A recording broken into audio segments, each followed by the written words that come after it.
speak to some of these matters.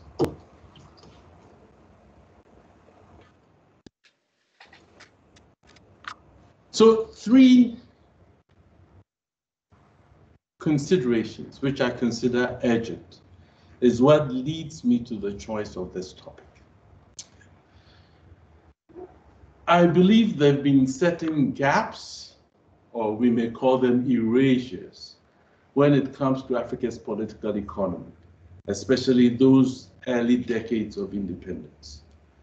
Sometimes when I read works, including economic works on post-colonial Africa, I'll see that the period between the 1960, 1980, economists will sometimes even be referring to works by the World Bank and the IMF in their discussions of the 60s and the 70s. But before the late 1970s, only one African country had been a recipient of an IMF stabilization program, and that is Ghana. So the IMF and the World Bank become important in the 80s. And somehow, as a historian, I find it problematic that when we look at the period before the 1980s, we turn to them as the arbiters of knowledge. So if we are to go back in post-COVID to putting national considerations at the fore, to setting an African economic agenda where African needs and African aspirations are what we put at the center, where do we go to? I hope I have nothing to, I don't pick any quarrels with the IMF and the World Bank. Cannot. They're good institutions, but we need to set Africa's agenda from African perspectives through African aspirations. And this is an example of what we learn through history. So 3 urgent considerations. 1 is evidentiary and interpretative. When it comes to the independent period, African governments have not been very good keepers of records. As I travel across the continent and I go to archives, the colonial period is very well covered. And then when you get to the independence period, it's like record keeping became sketchy. So if you want to write about Africa in the 1960s, 70s, and 80s, you'll probably find more evidence in Western archives and Western libraries. If you are interested in, let's say, economics and the things, you may go to the World Bank. If it is medicine, to the WHO's archives. Upstate New York, the archives for Rockefeller and Ford. So these have become places we go to write about independent Africa.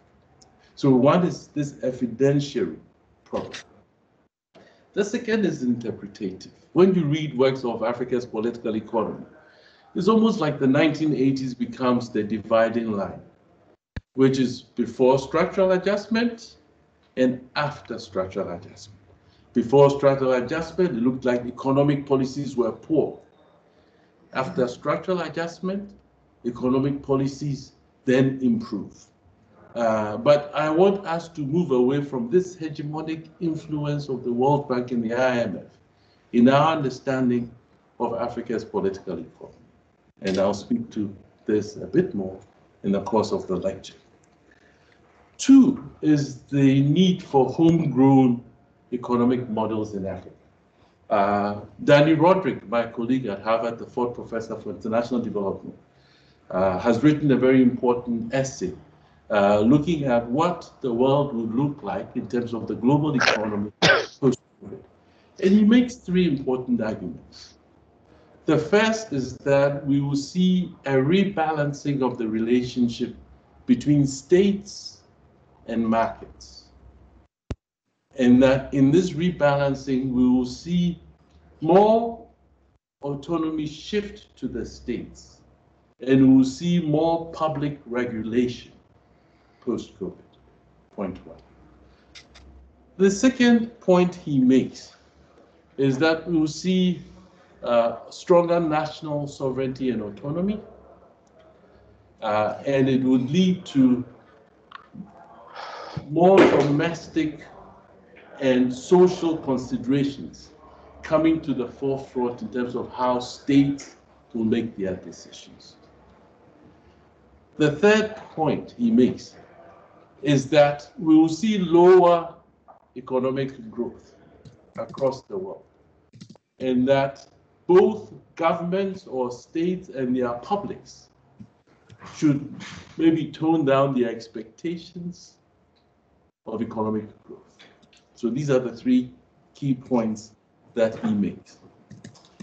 What that means then is that we will see more economic and social or domestic issues become the key issues in how states decide what to do in terms of their economy. And so there will be need for homegrown economic models. The third point is the return of import substitution industrialization. And I've read pieces now talking about this renewed enthusiasm for import substitution industrialization, or I'll refer to it in short as ISI. And especially as we go towards the African Continental Free Trade Agreement, which is supposed to sort of take off in force this year. It's seen as the context for industrialization and the diversification of economies within Africa. And so I think then it would be good to return to this early attempt at industrialization, which actually privileged import substitution industrialization in the 60s and the 70s, to see what lessons we can learn from that. So I have put Danny Roderick's essay in case you want to look at it. I think it's just 1,000 words, but I think it's a very important essay. Why choose Ghana? Because I believe with Roger Genoud, who wrote an important book looking at nationalization and Ghana's economy in the early 1970s, that Ghana is perhaps the only genuine endeavor to decolonize a Black African economy in those early decades. He calls it actually the only school, the true school of development, because in Ghana, Ghanaians or Africans were in charge of economic planning and the implementation of decisions. Ghana, on independence in 1957, had a high per capita income compared to most of sub-Saharan Africa. They had a foreign reserve of about 200 million pounds then. In those days, £1 was like $2. So this is like 400 million pounds, $400 million. It had a capable civil service. Indeed, Ghanaian lawyers went all over Kenya, Tanzania, other places. And then it had a relatively educated population. Indeed, when Nigeria's oil wealth in the 70s put Nigeria in a good position, and it built colleges and universities, it was Ghanaians who went to teach in these Nigerian universities and colleges in the 70s. In 1983, when Nigeria expelled foreigners, 800,000 Ghanaians came from Nigeria. And it shows you the extent and the impact of what Ghana signified for Nigeria at that point in time. And then clearly the vision of Nkrumah, who led Ghana from 1951 during internal government through independence in 1957 until his overthrow in February 1966. And so we'll see that. Nkrumah's vision in terms of economic development revolved around education, infrastructure, ISI, or import substitution industrialization, and regional integration. And these are, I think, issues that speak very much to where we are today. I compare, for example, what Ghana did with the Ivorian miracle. And we all got excited over the Ivory Coast from 1950 through about the late 1970s. But if you read Abu Bamba's book, African Miracle, African Mirage, at the end I concluded that perhaps the Ivorian miracle should more appropriately be called the French miracle, based on the huge French investment in terms of money and the leveraging of the French epistemic and archival knowledge in what turned the Ivory Coast around. Or if I look at Tanzania's first 5-year development plan, which was launched in 1964. And Nyerere intended through this to begin his attempt to decolonize Tanzania's economy. Within a few months of launching it in 1965, the entire premise on which the budget was based and the plan was based collapsed. It was hinged on two things. One was the income that would come from sisal, which was Tanzania's major export, used in making rope and things like that. In 1964, when they made the plan, sisal was 100 pounds a ton. By 1967, sisal had dropped to 60 pounds a ton. It had almost halved. The second important basis of the plan was foreign aid. And the two of the three leading sort of financial supporters of Tanzania, West Germany, the UK, the third was the United States. In 1964, West Germany withdrew its aid from Tanzania. And that is because, if you remember, Zanzibar had a revolution. And then Nyerere brought Zanzibar and Tanganyika into a union, and it became the United Republic of Tanzania. East Germany was one of the first countries to recognize Zanzibar when they did this. So when the union came, automatically it meant that Tanzania had recognized East Germany. And it was a policy of West Germany not to give aid to any country that recognized East Germany. And so they took their aid from Tanzania. That is in 1964. And then in 1965, Ian Smith in Rhodesia declared a unilateral declaration of independence, UDI. And Nyerere believed that Britain had not worked hard enough to discourage Ian Smith from doing that. So Nyerere severed diplomatic relations with Britain, and Britain withdrew its financial aid. In short, the basis for the plan had collapsed. In addition, the plan itself was formulated by an expatriate team because Tanzania did not have the skilled manpower or human power to do that. And it was led by a French planner, M.J. Faudon. So in terms of an independent African development plan or decolonization, we have to come to Ghana under Nkrumah. I want to speak briefly about the African developmental state, because there was a time in the 60s and the 70s that African states prided themselves on their capacity to push economic development. The fact that they were not very successful does not mean it is not worth returning to learn what they did. On independence, all Africa's leaders declared war on what they called the three scourges: illiteracy, poverty, and disease. There were popular expectations at independence because politicians gave everyone the understanding that whatever it is that ailed you, once we expelled colonial rule and we expelled foreigners, we would fix it. So nationalism has been described as an omnibus. Everybody got on it. Whatever it is your course, you get on the bus. Once independence comes, we will fix it. So what was development? For Africans, development meant good schools. It meant access to health care. It meant decent housing, employment opportunities. That is development. It was very sort of grounded in the understanding.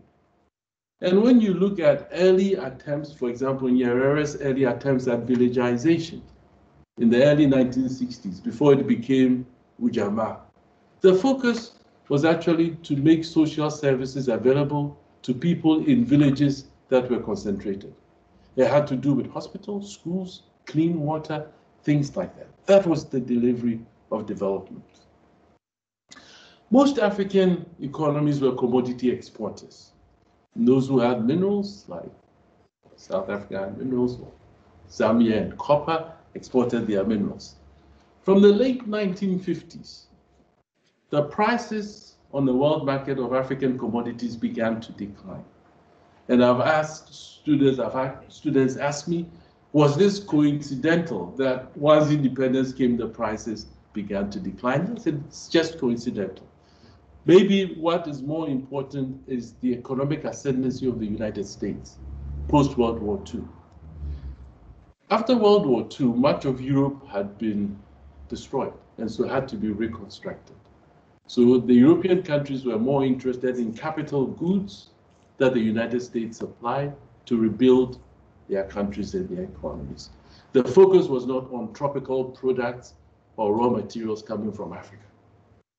Two, the United States, because of its huge landmass and different soil and climate conditions, supplies much of its raw materials by itself. So the United States, unlike Europe, unlike France or England, was not that dependent on African tropical imports.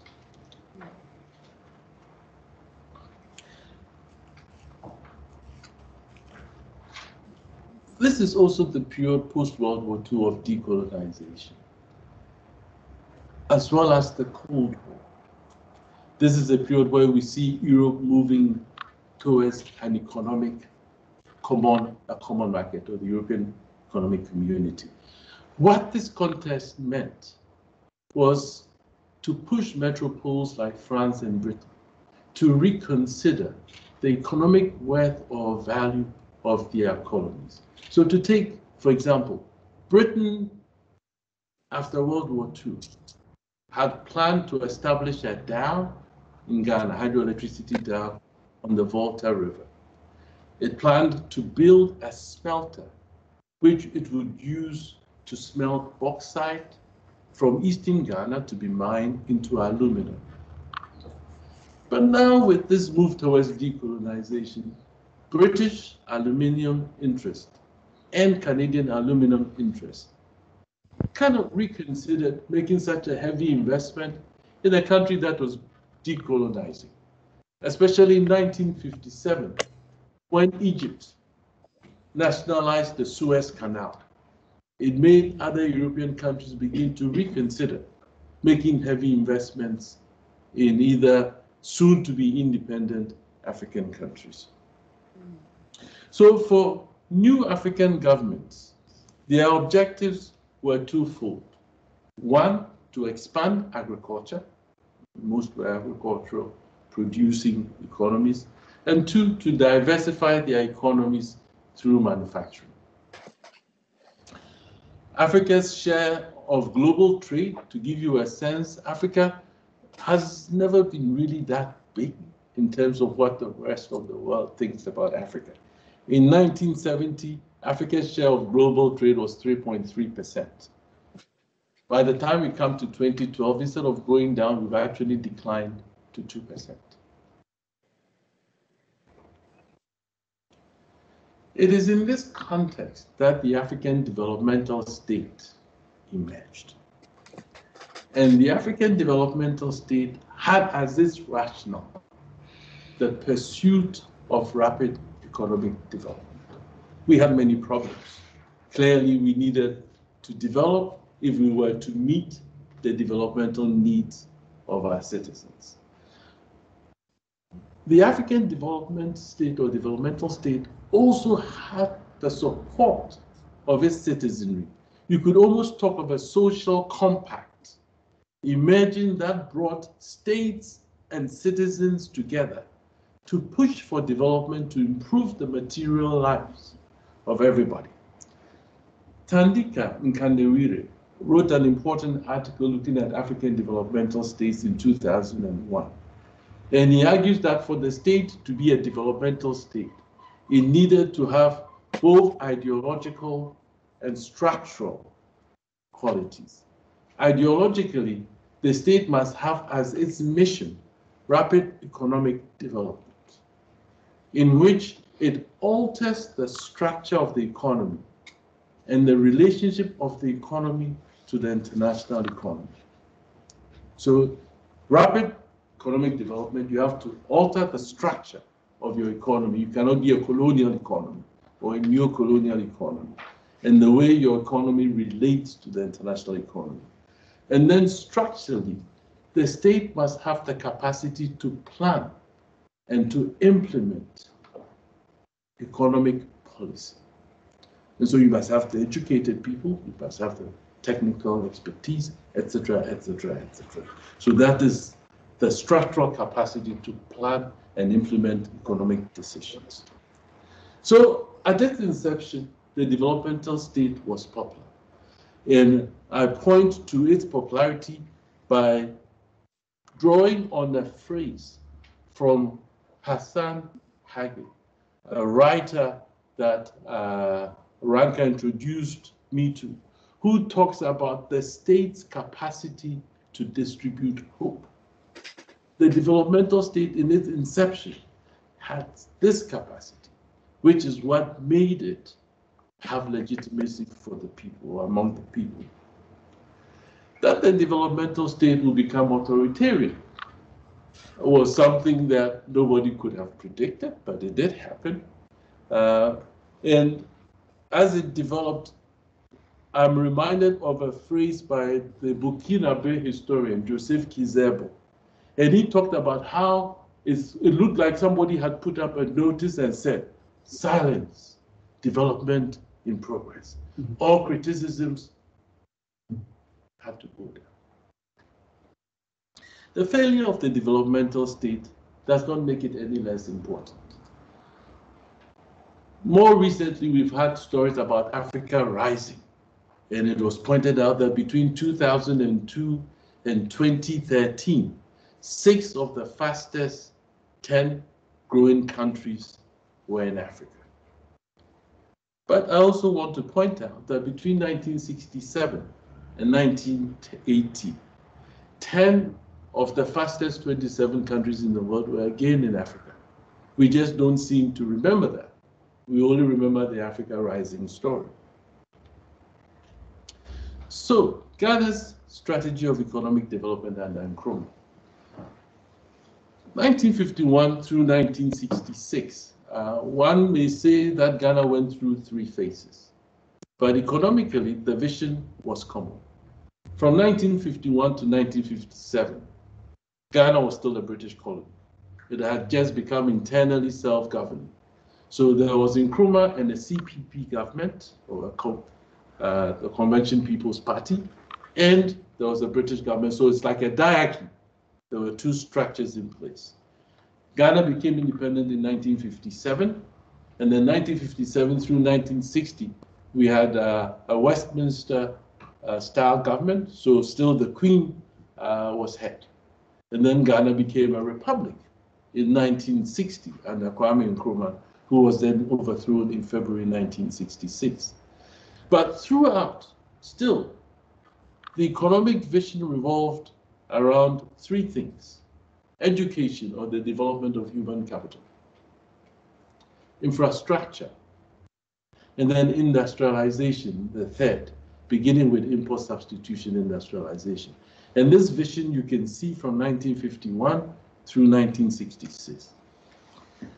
Between 1951 and about 1966, even between 1951 and 57, there is an enormous investment in education. For a small country that had about 5 million people in 1951 and less than 8 million people in 1966.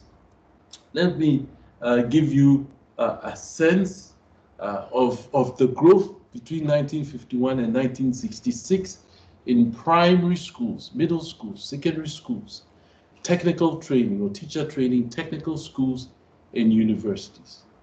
And you can see the enormous and the impressive achievement that were made in education.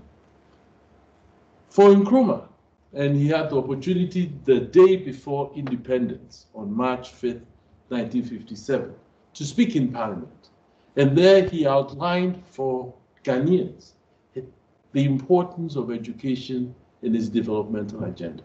And for him, education would play three important roles. One, it was to produce a scientifically literate population. That was one. Two, that education should aid in tackling the environmental causes of low productivity. And then three, education should provide knowledge that will tap into Ghana's economic potential. He gave special rules, especially to technical training, which he believed must be of very high quality, that even in the Western countries, because of the state of Ghana's development, and to university education. And he argued that Ghanaian universities must provide concrete solutions to the problems in tropical countries.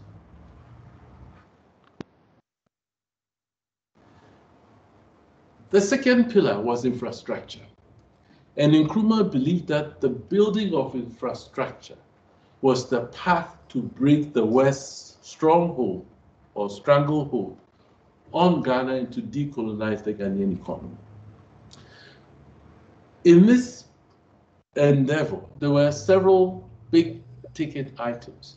Indeed, Nkrumah would be criticized for the amount of money he pumped into infrastructure, because people looked at the size of the Ghanaian economy and a country that's about 350 along its coastline miles, and from north to south is about 416 miles. Ghana is like the size of Britain. And so people would look at these infrastructural developments for a newly independent country. But Nkrumah's vision was not for the productive capacity as it was. It was to envision an economy of the future and what it is that he was building for. So he would build things like the Volta Bridge in 1957, which for the first time connected Ghana east of the Volta River and Ghana west of the Volta River. He built the Tema Harbor in 1962, which at that time was the largest artificial harbor in Africa. He built a planned township in Tema, together with the port, to serve as an industrial hub. Then he built a motorway that connected Tema 12 miles to the capital city of Accra. Again, the cost of the motorway was seen as exorbitant. But to the present, it is the only motorway in Ghana, even though it was opened in 1965. Then came the Akusumbu Dam, which was the largest investment at that time, creating the largest man-made lake in the world at the time it was opened in 1965, early 1966. Then he built a planned township just below the dam called Akusumbu Town for the employees, the local and the expatriate employees of the dam. So just let me give you a sense of some of these things. So this is the Volta Bridge, which was a steel arch bridge that for the first time connected Ghana east and west of the Volta. This is the Akusumbu Dam, which created the world's largest man-made lake. So this was commissioned actually in January 1966, and then the month after it was commissioned, Nkrumah was overthrown, so he didn't get to enjoy the dam he worked so hard to build. This is the Akusumbu Township, planned township. You can see the grid-like patterns and structures. So this is part of Nkrumah's vision. And out of mischief, I put a picture from the early 20th century from the Basel Mission about villagers who were trying to get their cocoa to a depot. So villagers created their own infrastructure and transport, because in 1911, Ghana had become the world's leading producer of cocoa. It was entirely a peasant initiative. The colonial government had built its railway, but it built the railway from the port on the coast to the gold mines.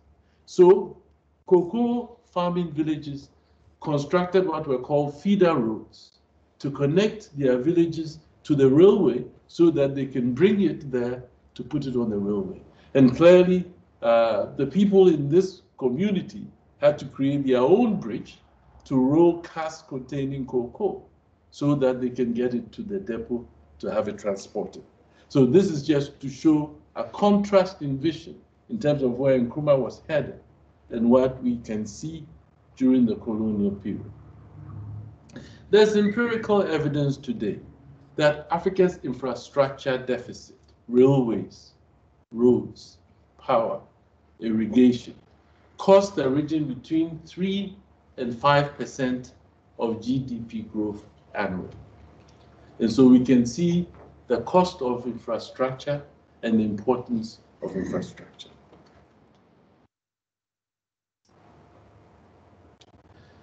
Then comes the third strategy of Nkrumah's development plan, or the third pillar of the economic strategy, which was import substitution industrialization.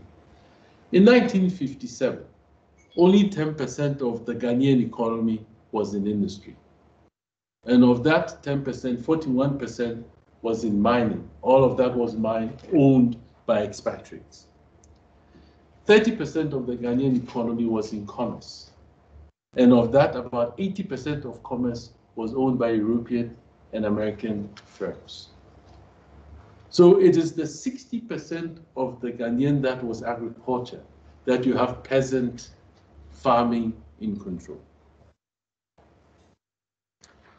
All of Ghana's banking system was controlled by just two banks, Barclays Bank, which we know, and the Bank of West Africa, which became Standard. Ghana was very much dependent in its trade with a few Western countries, especially Britain and the United States. 60% of Ghana's foreign exchange earnings came from a single crop, which is cocoa. So it is at this point in time that Ghana invited William Arthur Lewis, who was then one of the leading economists based in the University of Manchester in 1952, to come and propose a blueprint for the development of Ghana's economy. They wanted him to provide a blueprint for manufacturing. The result is a 1953 publication, Industrialization and the Gold Coast Economy. The only challenge was that Lewis did not provide the recommendations Nkrumah had hoped for.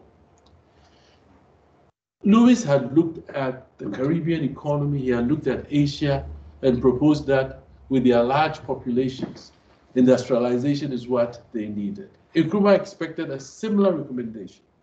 Lewis came to visit Ghana and rather decided that with its small population and its land resources, Ghana should focus on agriculture, especially food farming, and that it should kind of postpone industrialization for now, maybe build a few light industries using foreign investment.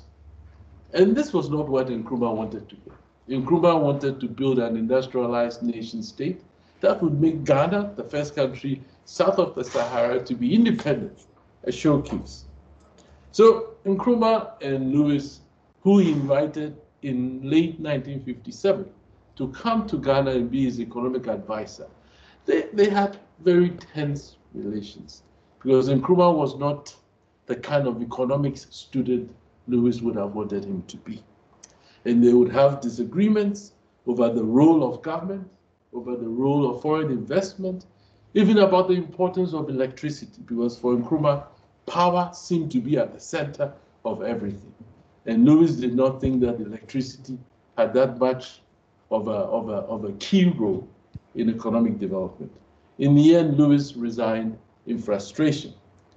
And I give you an excerpt of the conversation between Lewis and Nkrumah as they would write to each other.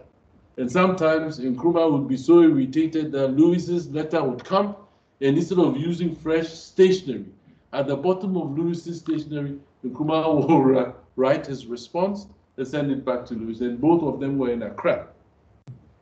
So this is one of the last exchanges before Lewis resigned. And it comes from December 10, 1958, from Lewis's papers, which are now at Princeton. So Nkrumah explained to Lewis, the advice you have given me, sound though it may be, is essentially from the economic point of view. And I have told you on many occasions that I cannot always follow this advice, as I am a politician and must gamble on the future. Quotation closed. Lewis left and Nkrumah continued. But Nkrumah was not just a poor student of economics. Nkrumah was himself a fan of development economics and read a lot on development economics. Just read Africa Must Unite or Neocolonialism, the book he wrote in 1965, and you'd be surprised about the level of familiarity with economics. Nkrumah had decided, following the example of Latin America, that import substitution industrialization was actually the way for Ghana to go and for Africa to go. So let me say something very brief about what had happened in Latin America.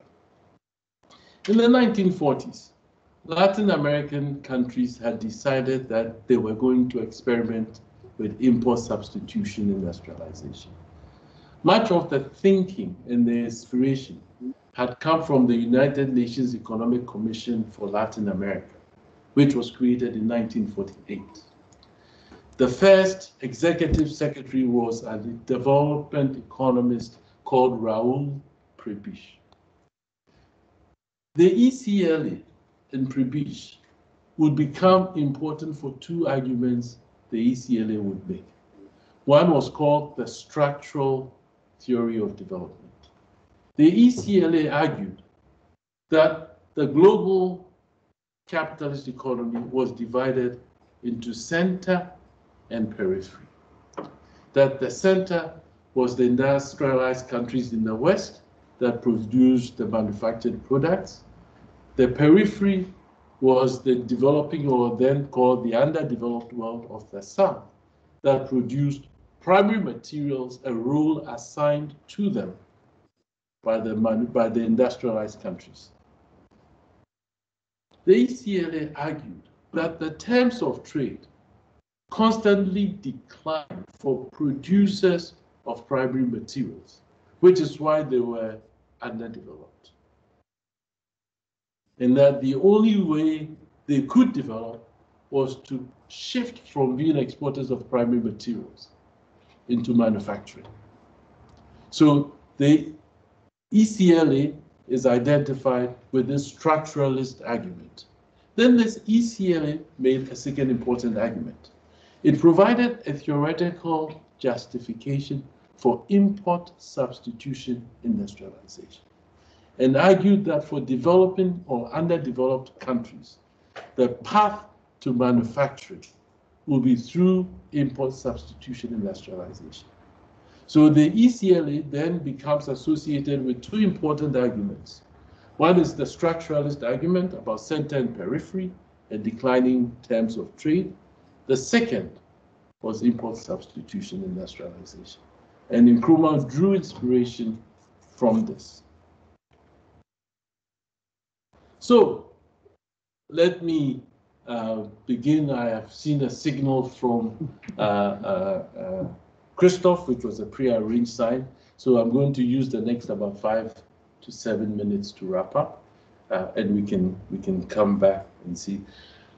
From 1960, in a sense, Ghana, once it became a republic and moved the symbolic headship away from the Queen, pushed into import substitution industries. And what it did was to use its relationship with the Eastern Bloc to build new factories. The Eastern Bloc gave loans that either were interest-free or had low interest. Two, they would give economic and technical aid and accept from Ghana raw materials. So Ghana could pay in cocoa, in rubber, in coffee, and in fruit. Nkrumah's strategy then was to depend on the West and the US to build his dam, and then to depend on the Eastern Bloc through almost this barter system, something that China will pick up again in the 21st century through its resource-backed infrastructural loans and create the factories that it would need.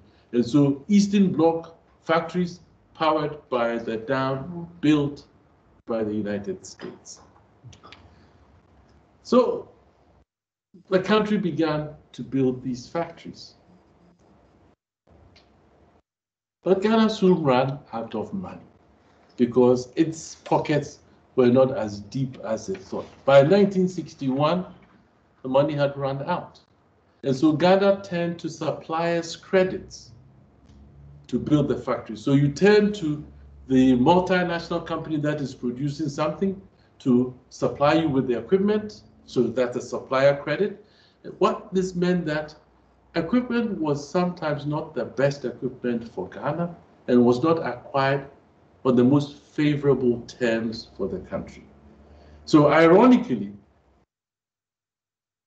Ghana became indebted to the multinational countries it was trying to circumvent in its import substitution industrialization. Let me give you just something very brief. So if we are to look at the role of imports of credit, suppliers' credit, in 1959, 1960, only about 6 projects in Ghana were based on suppliers' credit, 1959, 1960. In 1961 alone, 16 factories were built using suppliers' credit. In 1962, 25 projects. In 1963 alone, 55.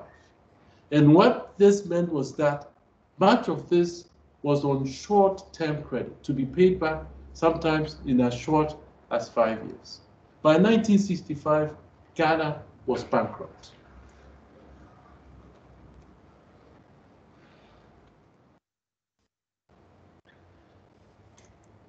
It is easy to see that and say the attempt at import substitution industrialization, or that the attempt to decolonize the Ghanaian economy failed. But rather, let me read you just a quote from 1965 from a work about indigenizing the Ghanaian economy. By 1965, the state-owned Ghana National Trading Corporation, GNTC, handled 35% of Ghana's commercial imports. The State Insurance Corporation transacted 50% of insurance business. The Ghana Commercial Bank accounted for 60% of total deposits. It had displaced Barclays and the Bank of West Africa. The Black Star Line, the national shipping line, carried about 17% of Ghana's seaborne commerce. In a sense, the expatriate hold on Ghana's economy had been broken. And Nkrumah did not nationalize any foreign company compared to what Nyerere would do in Tanzania. Let me move to some concluding thoughts. I've skipped one section, but the section is very brief. It's about regional integration. Latin America also ran into the same problems with import substitution industries. One, they could not export because everybody was building the same factories. Indeed, when you look at Tanzania and Zanzibar, United Republic of Tanzania, even Tanzania insisted on building its own factories and was replicating factories Tanzania was building on the mainland. So, like the Latin American countries, the problem of exports became a challenge. If we are all building the same factories, who's going to import to who? So that was one. Two was the question of capacity. African countries bought on suppliers' credit equipment that was capital intensive. And so many of the factories produced under capacity, they became inefficient. And three, in the drive to build these factories, we took our eyes off agriculture. So the subsidies that would go into things like insecticide spraying, etc., etc.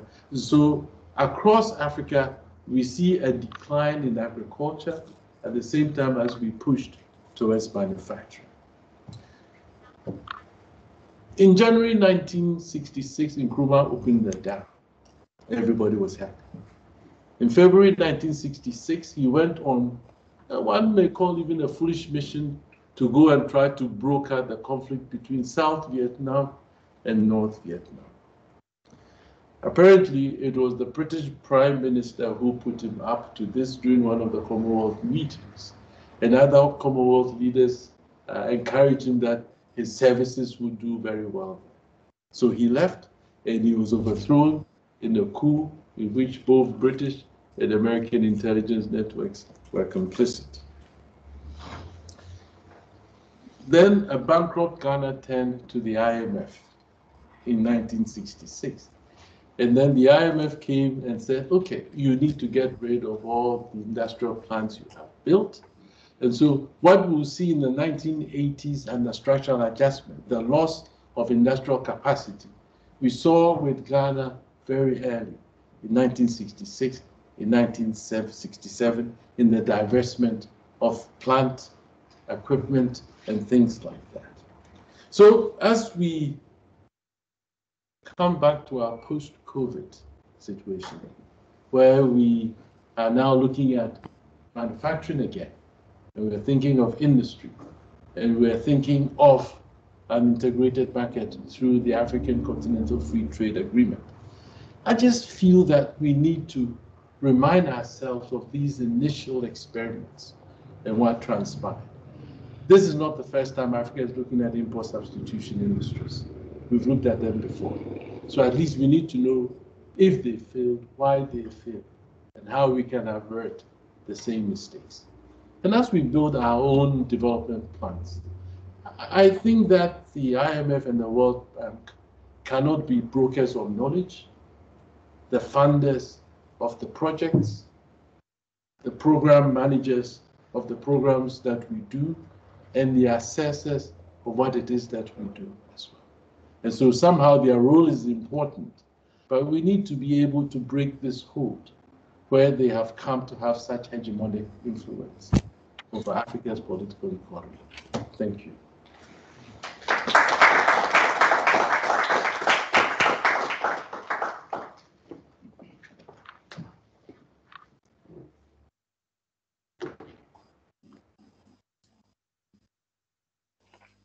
I went a little longer than I had planned. That was a very good time.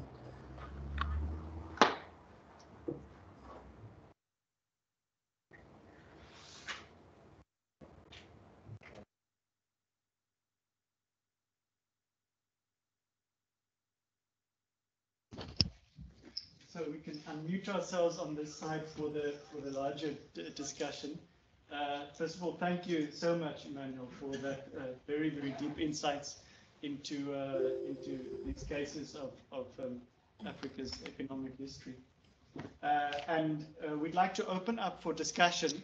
We'll do this in a hybrid fashion. So I'll see hands in the audience. We'll take a first couple of hands from the physical audience here, and then we'll come to the online audience. Incidentally, I wanted to acknowledge all of you who are online, many of our fellows. It's wonderful to see all of you. Welcome. Also, some other guests. So for their sake, let me just mention who I am. My name is Christoph Poe. I'm the program manager at STIAS. So the online audience, we invite you to use the raise hand function if you'd like to raise any comments or questions. And once your name is called, then you can just unmute yourself, switch on your camera if it isn't on, and then ask your question. So let's start with any questions, comments from the audience here.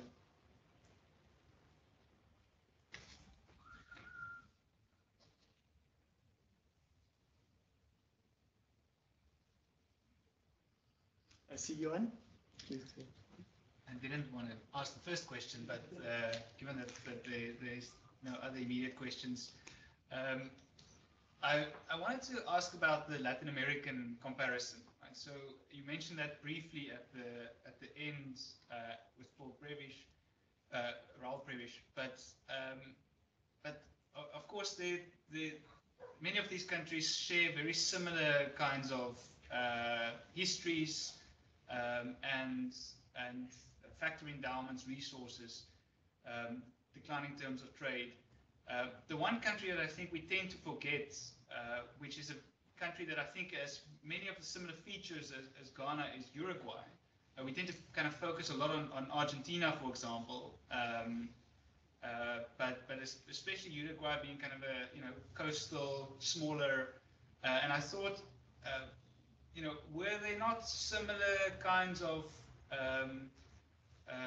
policy implications that Nkrumah could get from these kind of debates or discussions in Latin America, and especially also then the role that those intellectuals that came up with this inward industrialization, import substitution industrialization policies, and after Lewis had and then a decade later when Nkrumah is implementing those kind of policies, then kind of reflect on the lessons that Argentina and Uruguay had learned from in a sense the mistakes that they had made, because they certainly implemented this in the late 40s, early 50s.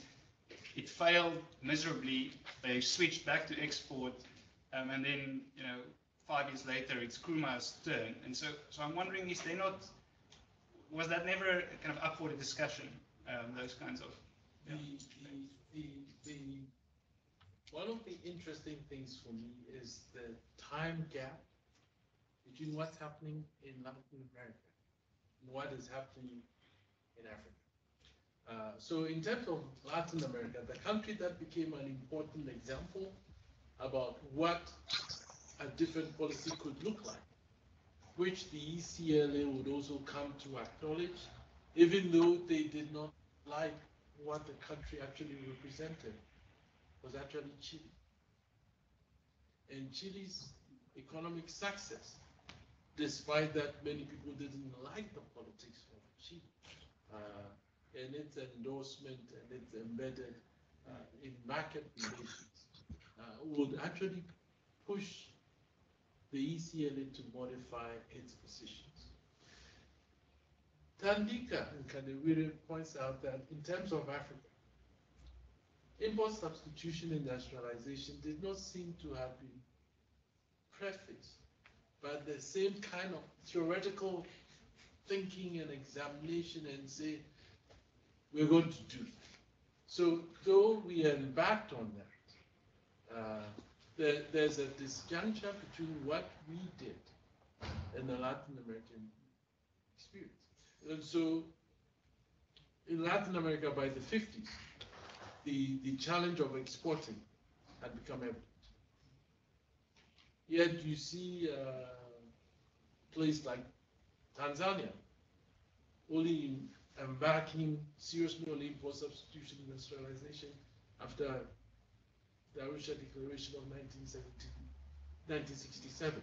And so there's this kind of almost like a time gap, like a war, as if people are not keeping tabs on each other. So, for example, by the early 60s, Prebish and Latin American countries are coming to the conclusion that, okay, this thing is not working. We thought this would be the path, it's not working. So why is it not working? And so they would begin to argue for a new international economic order and how we need to kind of change the games that structure the global economy. At that point in time, the Africans are still going head first into import substitution industrialization.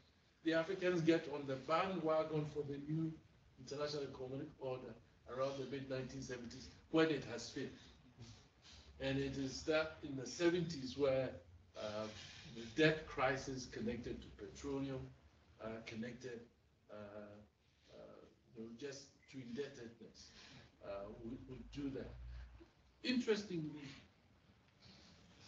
the small countries that Nkrumah looked to were in Eastern Europe, Hungary, and countries like that, who had also become coming with their, almost you call them the second world. And so economic advisors from Hungary and places like that would be invited after Nkrumah visited the Eastern Bloc for the first time in 1961. So he did look at small countries that he thought could be models, but actually looked at the Eastern European countries. The Soviet Union he was very worried about because he didn't want to exchange one form of imperialism for another. But these other smaller countries he thought he could deal with. Thanks, Johan. So we have several hands up on the online side. Emmanuel, are you comfortable taking perhaps two at a time? So I'll invite the first two persons who raised their hands. That's Martin Rowe and someone by the name of Noble. Martin, please. Go ahead. Thank you, Christoph. Thank you, Professor, for the talk. I really enjoyed hearing this, and I enjoyed being reconnected with STIAS across a very, very large distance. I'm calling from Cambridge. I'm a historian like you, and I have a historical question to do with Cold War ideologies, I guess. The one word that you did not mention or didn't mention very often when you talked about Nkrumah's economic policy was socialism. So Ghana at the time in the early 60s is a non-aligned nation. Nkrumah really thought of himself as non-aligned, as a third force between communism and capitalism. But by all accounts, his economic policies were socialist, right? He thought of himself as a socialist. He pursued what we might call a planned economy. And my question is, what kind of socialism is this? What are Nkrumah's socialist models? Where is he looking? To what extent is his Nkrumah socialism also undergirding and informing his Pan-Africanism? I think there's an important connection there. And finally, perhaps, is the ultimate failure of his economic policy, you mentioned the enormous debt that Ghana was in at the end of his presidency, also a failure of socialism. Thank you. Thank you, Martin. And then the second person, Obo. Hi, so my question is pertaining to the, actually I studied at the LSE and I was fortunate to have been taught by Tandika Makandawire, in one of his African development classes. And one of the questions we're required to respond to during my master's program is, did import substitution policies go too far? And we were required to examine the duration and scope of, this type of industrial policy, which is a question I attempted when I was at the LSE. And so I'm happy to hear that the lecturer is revisiting the same topic. But my question pertaining to that is, considering institutions have evolved and the structures and nature of politics that existed during the time of Nkrumah is not the same as what exists today, to what extent can we, hope to replicate these experiences from history? And if we do, are we likely to get the same positive results, is what I'm thinking. Because, these are very historical, arguments, and I don't know to what extent, we can replicate some of that today, considering how institutions have evolved. And also, lastly, you mentioned some Roger something. I didn't really catch the title of that. So if you could please repeat the title of that book, I'll be very happy. Thank you very much. Should I answer the two?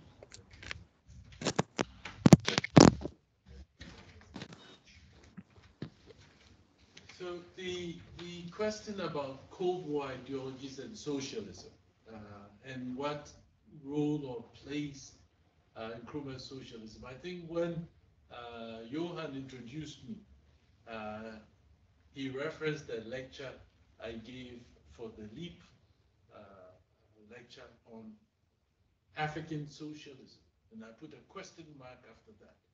and whether this was a search for an indigenous model of economic development. I think when I look at, when I wrote the book that I'm working on, there was a chapter on African socialism, chapter 4. And then I threw it out after I finished writing the chapter. Because I decided that actually, rhetorically, they called what they were doing African socialism. Nkrumah, Nyerere, Senghor, Sekuturi.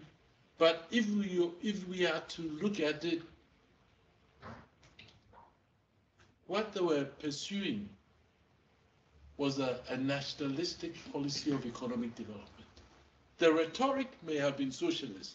There was one point that Samir Amin, in one of his books, was so dismissive of Nyerere that he called Nyerere a pastor and not a socialist who brought his Christian ideas into what he believed to be socialism.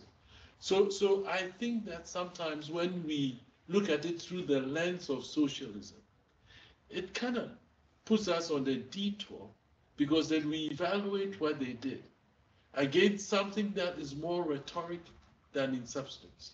But if you position yourself and say, no, they were trying to be national. In those days, as J.H. Mensah, who was one of Nkrumah's economic advisors, would point out, it was really unfashionable to be capitalist.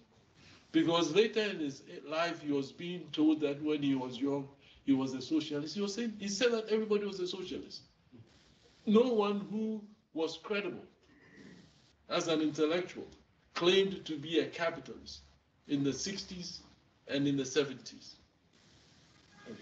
So socialism was something that until the late 1960s, even Sekuturi, who was seen as a communist by the United States, would not accept the label of being a socialist. Senghor, after Mamadou Dia and Senghor parted, Senghor's focus on socialism disappeared. And so, as I look at these leaders very critically, I had to reevaluate their pursuit of socialism. Yes, in terms of language, in terms of rhetoric, it was important. In terms of substance, I had to move beyond that. And that is where I came back to the African developmental state, because I think it explained better what their objectives were than to use their rhetoric of socialism. Nkrumah himself would say that it's a challenge to build socialism without socialists in Ghana. A quotation that Nyerere liked to repeat after his friend Nkrumah. So that is about socialism. The LSE student, I hope you got your answer right for Tandika. I don't want us to replicate from history.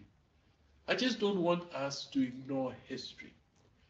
As I travel across Africa, I come across too many government officials who seem not to know what the past meant. So let me give you a very specific example.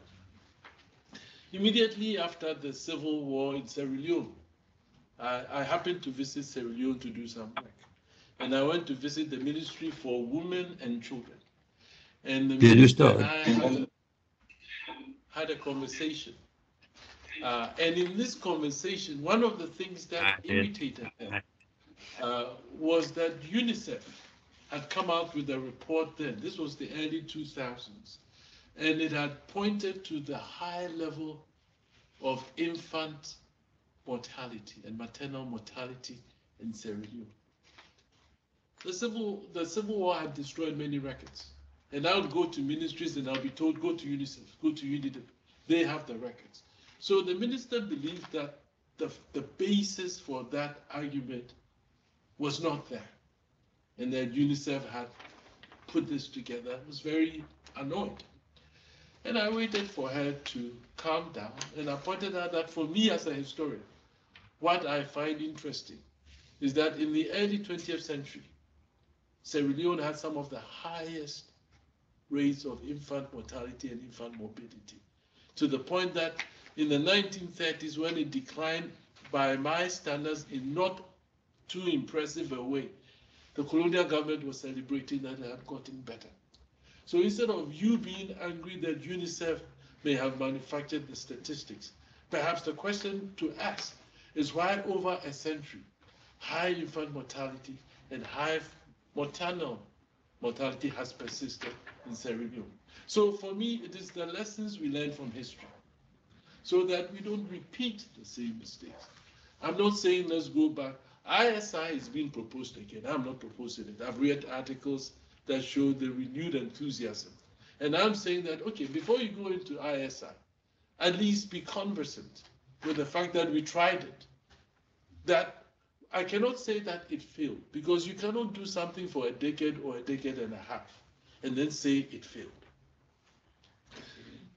Tandika, your professor, argues that what the IMF should have done when it intervened with the World Bank on structural adjustment was to redirect Africa's new industries to possible markets, so that instead of eliminating manufacture, they would have found paths of export.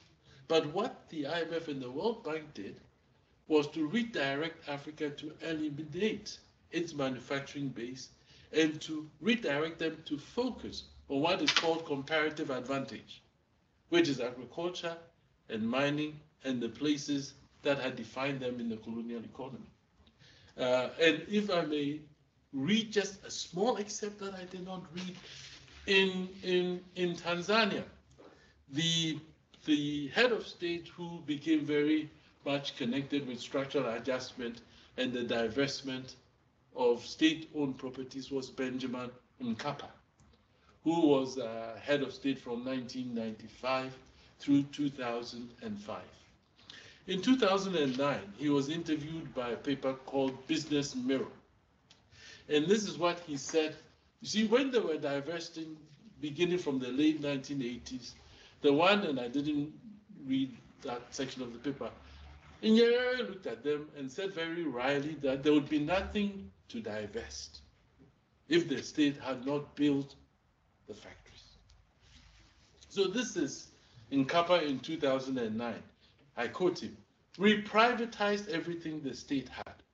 Everything was bought by foreign capital because we had no national capital to compete. The foreign companies almost always closed local businesses which were not competitive, transforming them into distributors of foreign products and driving up unemployment.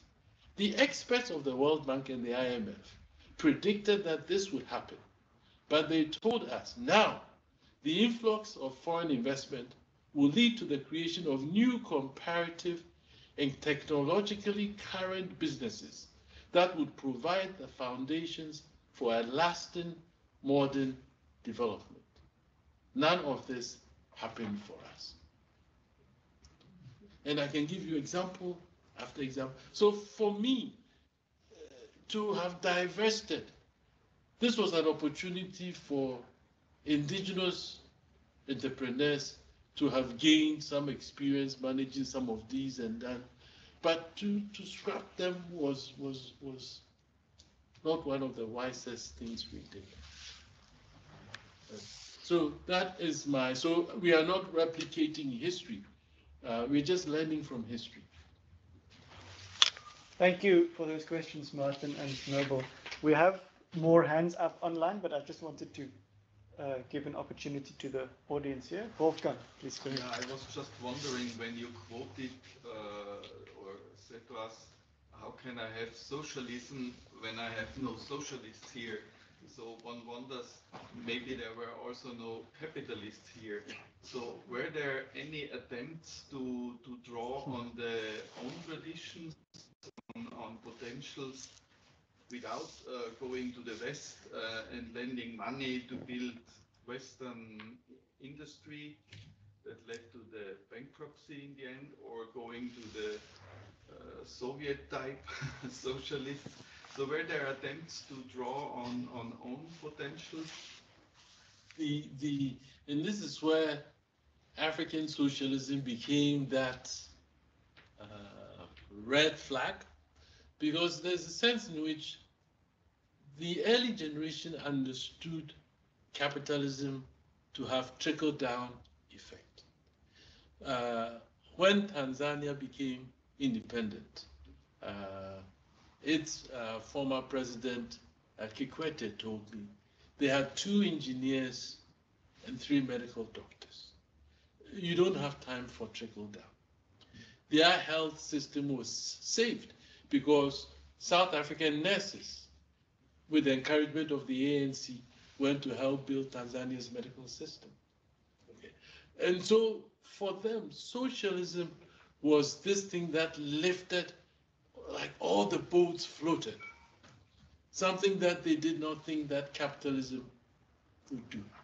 And their experience as people coming out of colonial rule of capitalism was not that favorable. Okay. And so if you put capitalism and you put socialism, for them there wasn't a question of choice. It was the one that seems to lift all the boats and touch many people. And so that is what made this rhetoric of socialism so important. Even though one could have used a nationalistic agenda to describe also quite accurately what it is that they were doing. So there was socialism without socialists, as Nkrumah would say. And in terms of capitalism, they didn't have an indigenous capitalist class either. And so for both the states that decided they were capitalists, like the Côte d'Ivoire or the Ivory Coast, and even those that went socialist like Ghana, it was still the state that was the most important economic actor in the economy because there was no capitalist class. Thank you, welcome. I think we'll take a second question from the audience here. Mamadou has his hand up, and then we'll go back online and come back. All right. Thank you very much, Emmanuel, and thank you for drawing our attention to history as far as these economic plans and so on are concerned. The problem is now whether politicians in these economical circles, I mean consulting and so on, World Bank and so on, would have any ear for these kind of extremely important warnings. And so to my question, would you comment even briefly on these difference you are making between abortive attempt and failed attempt? So it's really important, so abortive and failed. Thank you. As a historian, I'm comfortable with long periods of time. So to write off Britain industrialized over the 18th and the 19th centuries. It took a long period for British to get its act together in terms of being the pioneer and the model that has been held out to many people. So to write off an industrialization attempt in Ghana that really picked up steam, let's say between 1960 and 1966, or even Tanzanians, which picked up steam from 1967, and because in your area was on through 1985, that one even had a longer span. But still, you don't write it off after a decade or two.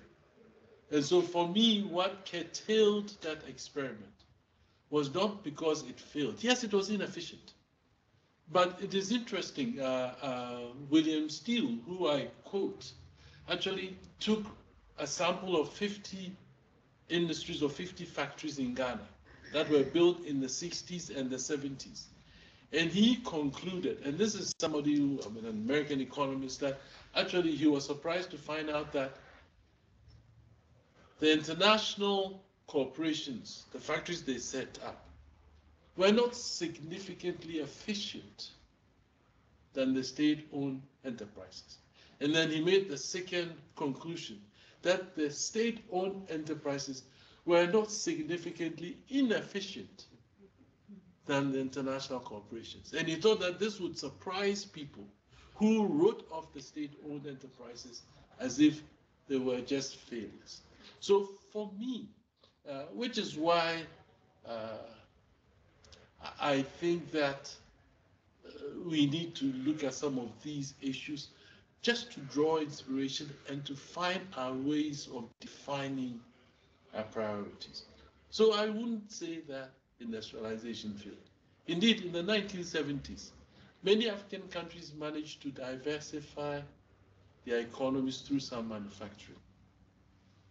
The per capita income that grew in the 70s, many countries today have not been able to achieve the per capita income in the 1970s. And Johan, as an economist here, can speak to that. And so the 1970s was not a complete disaster. But when you're writing about the 60s and the 70s, as I see when I read books by economists and political economists today, and when they dismiss the 60s and the 70s in one paragraph, and I look at the footnote and the sources are through the World Bank, I'm like, okay, how can that, as a historian, that is very bad scholarship for me. So that is the point I am making. So for me, it did not fail. I'm not saying that import substitution and industrialization is the way to go. But I think that we need to be more measured in our dismissal of it, based on the received wisdom of those who came and sold it off. Thank you. Thank you, Mamadou. So we've had a hand up for quite some time online. I'd like to give an opportunity to Haruna Yakubu. Please go ahead. Thank you very much. Originally, I must say that I'm not a historian, but an animal scientist. But following Professor Emmanuel for a long time, I've taken very interesting read in history. This is to you, Prof. Akyeampong. Taking you back to 1972 book that John Warnoff wrote about the West Africa wager, Houphouët versus Nkrumah. He basically declared Houphouët-Boigny the winner, subscribing to his somehow capitalist policies over that of Nkrumah's socialist policies. In the current generation of history, authors like Molechi Mbeki in 2009, in his book, Architects of Poverty, Why African Capitalism Needs Changing, argues that the current state of capitalism being practiced in Africa is not leading us to anywhere. He states and profers that the leaders of capitalism in Africa, basically the political elites, are rather putting majority of their people in poverty and making themselves rich. Professor Akyeampong, can we in Africa practice a free market economy, looking at our large levels of inequality in the continent? Thank you. Okay, my friend Yakubu, John Warnoff, Nkrumah, to give you the context to this West African wager or bet, visited Côte d'Ivoire sometime, I think, in the mid-1950s. And Nkrumah had been making all these speeches about anti-colonialism and anti-imperialism. At this point in time, Côte d'Ivoire and Houphouët-Boigny had drawn very close to the French. And the French had begun to help them transform their economy. As I said, we shouldn't call it the Ivorian miracle, we should call it the French miracle. So apparently Nkrumah visits, and then Houphouët-Boigny takes Nkrumah for a ride. At that time, they had done the canal and the port in Abidjan and went and showed him all this and said, without the French, could we have done this? And so, I mean, you sit in Accra and you say the things you say about pushing out imperialism, we shouldn't work with them. And it led to supposedly a bet between them to see which country or which economy would do better, Côte d'Ivoire or Ghana. Warnoff wrote around, I think, 72, and as far as he was concerned at that time, Nkrumah had been overthrown, Ghana was bankrupt in 65, Côte d'Ivoire had won. But as early as the mid-1960s, Samir Amin had predicted that the Ivorian miracle will unravel because it was all externally driven and it will not last. Not only did the Ivorian miracle unravel, it will end up in that civil war that has torn the country down. And so the premises on which it was built was not sound. Roger Genoud, and I think someone asked about Roger Genoud's title, the title of the book that it's called Nationalism and Economic Development in Ghana. And he concluded that what was achieved under Nkrumah was impressive. And we should look at it not based on whatever growth statistics there, but of the vision and the potential for which that was met, which that could not care. And so that is key. And so that is, I think in the long term, in terms of the wager Ghana won, Ivory Coast lost. It was in the short term that Ivory Coast won. And it was a Pyrrhic victory. In terms of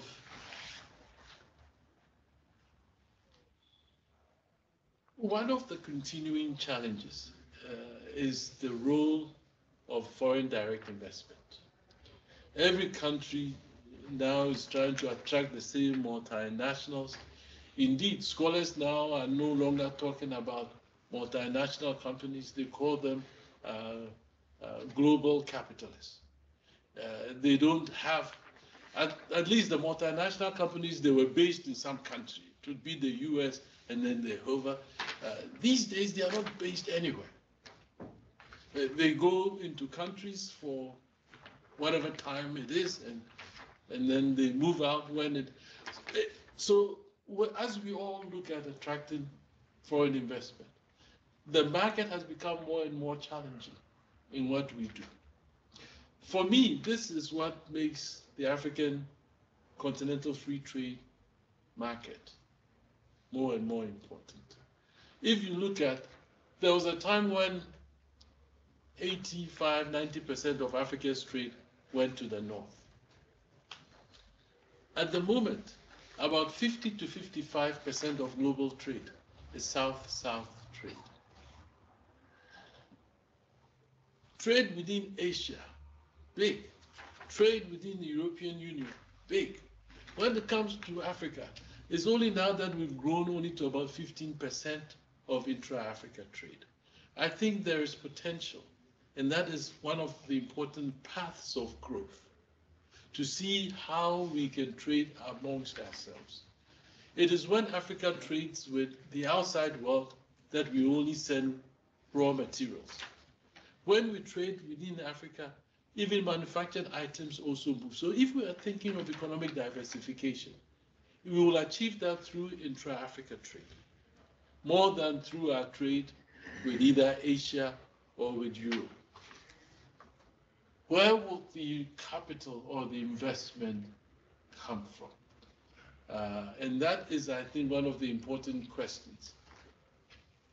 The argument I made in the paper is that in the end, when import substitution and nationalization was tried, the real winners were the multinational corporations. Not only did they provide the machinery, they often came on management contracts. They provided the technological expertise. And since many of these factories were not from scratch to a product, but they either assembled imported inputs or were large stage manufacturing, they also even sent us the semi-finished products.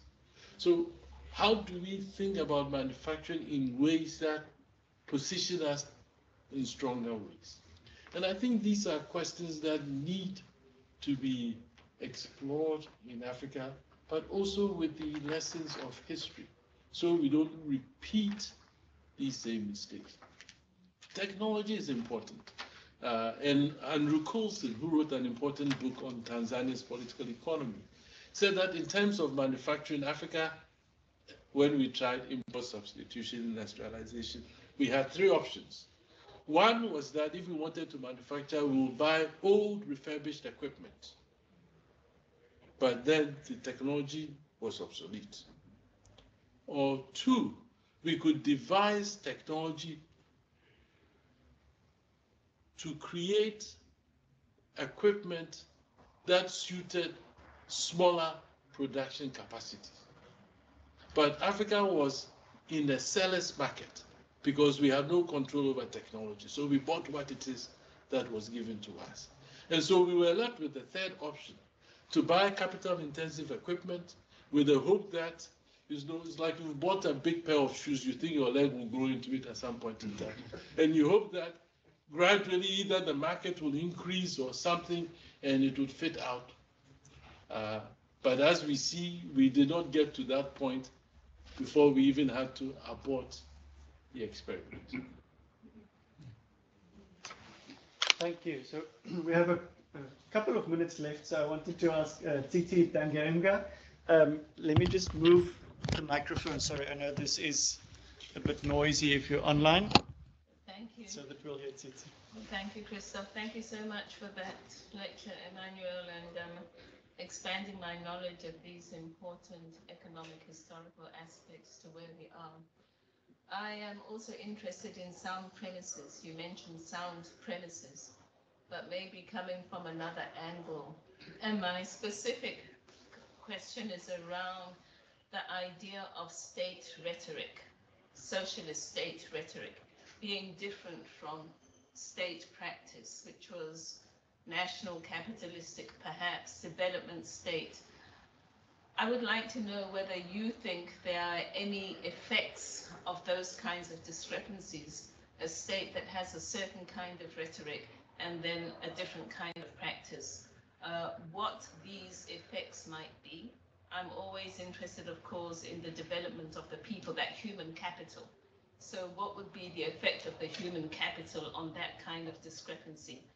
And why that kind of discrepancy would have been used? Would it have been a conscious tactic, or would it have been a lack of capacity maybe to do the analytical work that was necessary, as you mentioned, looking elsewhere, perhaps even to Japan, where they had established a strong development state? So I wondered whether you could talk a little bit about that.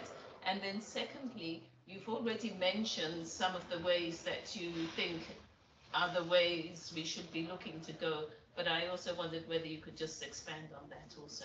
Thank you.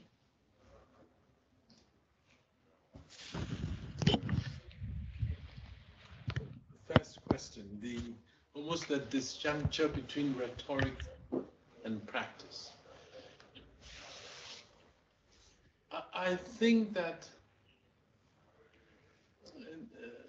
I may sound a bit harsh, but I think African governments have become good at saying what the international development institutions want to hear.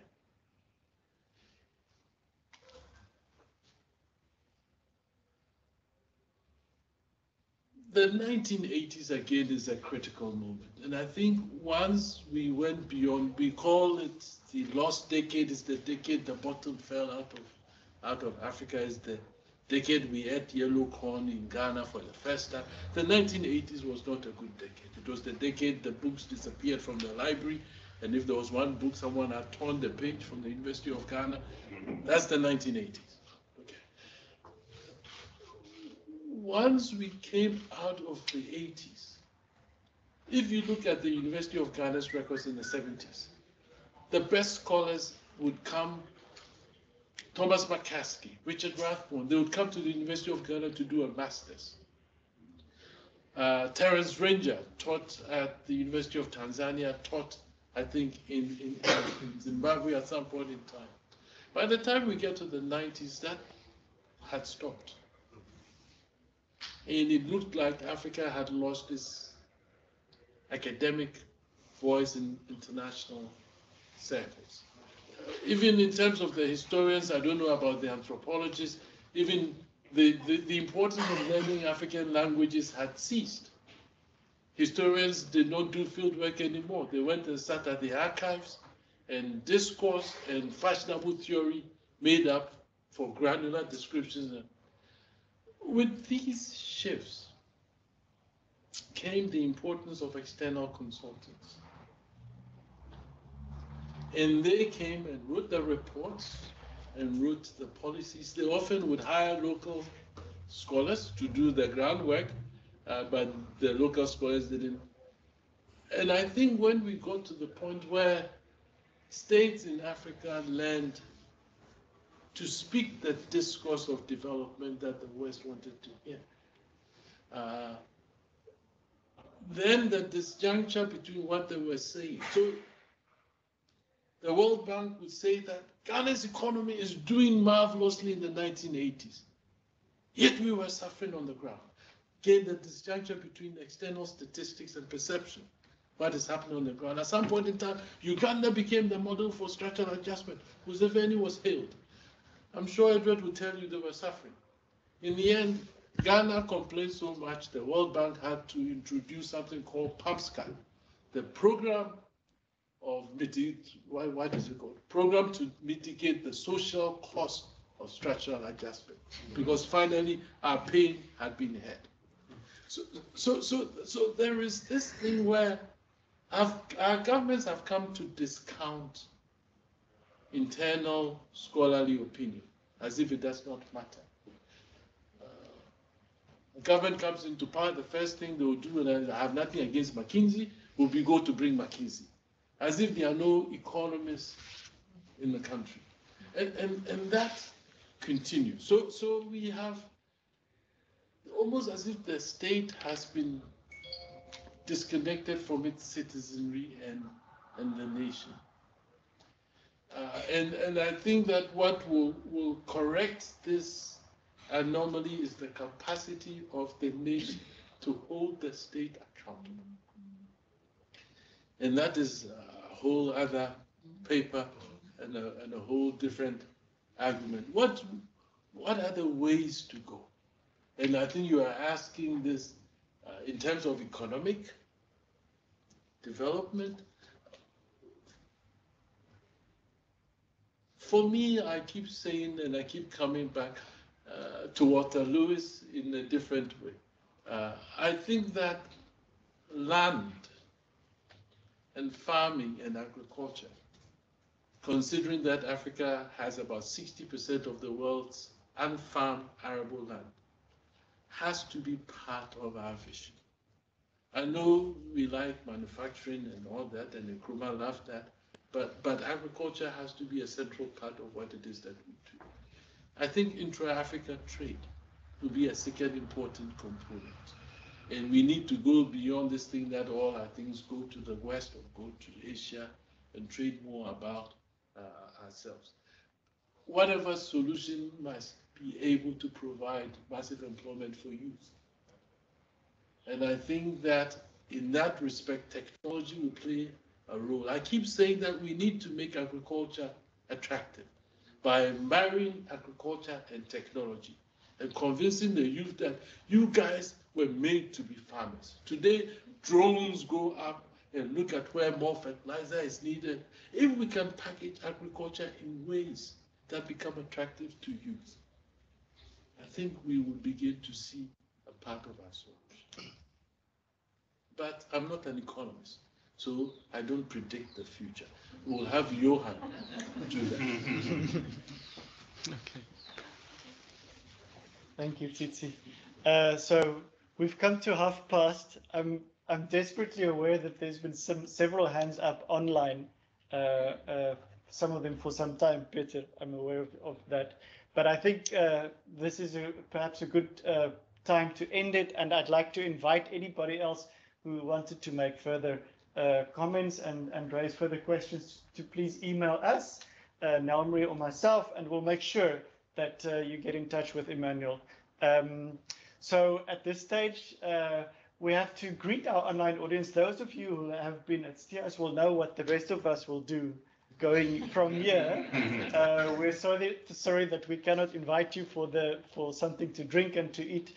Once again, thank you so much, all of you, for joining us online. You've been a wonderful audience. Thank you to all of everyone over here. And finally, thank you so much, Emmanuel, for leading us on this discussion. And